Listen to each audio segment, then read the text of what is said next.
ब्याह बू का की प्रोग्राम आ लाहौर से आए अभी ब्याह नहीं करना क्यों वैसे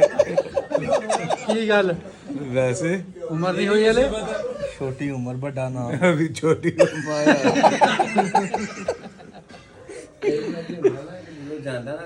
मशहूर करूंगा कहना भी फस गया है ਆ ਵੀ ਫਸਿਆ ਹੀ ਸਹੀ ਹੁਣ ਇਹ ਲੱਗੇਗਾ ਪਤਾ ਇਹਨੂੰ ਅੱਗੇ ਇਹ ਸਾਡੇ ਵੀਰ ਬੜੇ ਵਧੀਆ ਬੰਦੇ ਆ ਜੀ ਅੱਜ ਸਰਦਾਰਾਂ ਨਾਲ ਇੱਥੇ ਆਏ ਆ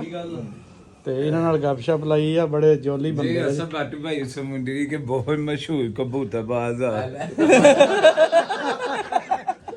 ਕਿਹੜੇ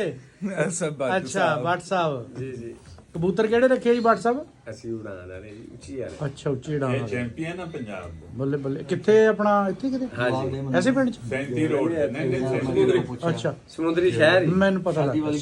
दिल को कुछ होता है नहीं होता